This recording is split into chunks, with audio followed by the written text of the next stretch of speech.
Japan వాళ్ళ కల్చర్కి ఇచ్చే importance అనేది ఎలా ఉంటుందో ఈ వీడియోలో మీకు ఒక ఎగ్జాంపుల్ ద్వారా ఎక్స్ప్లెయిన్ చేస్తాను. జపాన్ లో ముస్లిం పాపులేషన్ అనేది కొన్ని ఇయర్స్ గా గ్రో అవుతా ఉంది. ఫారిన్ వర్కర్స్ కానీ స్టూడెంట్స్ కానీ ఎన్నో ఫ్యామిలీస్ ఇక్కడ ఎన్నో ఏళ్ల తరబడి ఉంటున్నాయి అనమాట.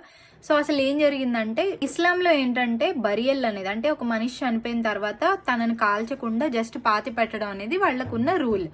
జపాన్ లో ఏంటంటే మనిషిని క్రిమేట్ చేయడం అంటే మనిషి చనిపోయిన తర్వాత బాడీని కాల్చేయడం అనమాట. సో జపాన్ ఇది ఫాలో అవుతుంది. దీనివల్ల ఏంటంటే ఇప్పుడు ముస్లిం కమ్యూనిటీకి సపరేట్ గా సిమెట్రీ కావాలంటే బరియల్ గ్రౌండ్ కావాలి.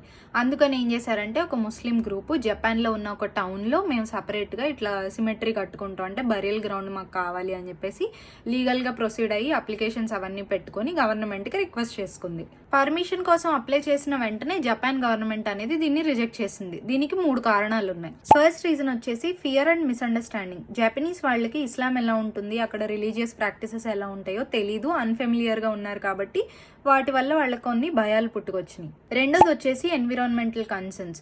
ఇప్పుడు మనిషిని ఎవరైనా గ్రౌండ్ లో బరీ చేస్తే దానివల్ల ఎన్విరాన్మెంట్ కి ఎఫెక్ట్ అయ్యి పొల్యూషన్ కాజ్ అవుతుందనే ఒక రీజన్. మూడో రీజన్ వచ్చేసి కల్చరల్ డిఫరెన్సెస్. నార్మల్ గా జపాన్ లో ఎప్పుడు ఫాలో అయ్యేది క్రిమేషనే. కొత్తగా అంటే ఏవైనా కొత్త విషయాలు వచ్చినప్పుడు వాళ్ళు దాన్ని మోస్ట్లీ యాక్సెప్ట్ చేయరు, చాలా ప్రాబ్లమ్స్ వస్తాయని ఆలోచిస్తారు, భయపడతారు. ఇవన్నీ నిజాలు కాదు, రీజన్స్ అన్ని కూడా వాళ్ళ భయాలు అంతే. సో ఇన్ని అబ్జెక్షన్స్ ఉండటం వల్ల లోకల్ గవర్నమెంట్ అనేది ఈ ప్లాన్ ని క్యాన్సిల్ చేసింది అనమాట, రిజెక్ట్ చేసింది. ఏ దేశానికి వెళ్ళినా వాళ్ళ కంట్రీని వాళ్ళ కల్చర్ ని రెస్పెక్ట్ చేయడం అనేది సొసైటీలో మనం గ్రో అవడానికి కూడా చాలా హెల్ప్ చేస్తుంది. మీ అభిప్రాయాలు కూడా కమెంట్ చేయండి. అలాగే ఈ వీడియో ఇన్ఫర్మేటివ్ అనిపిస్తే లైక్ చేసి షేర్ చేసి మరిన్ని వీడియోస్ కోసం ఫాలో అయిపోండి. Bye bye.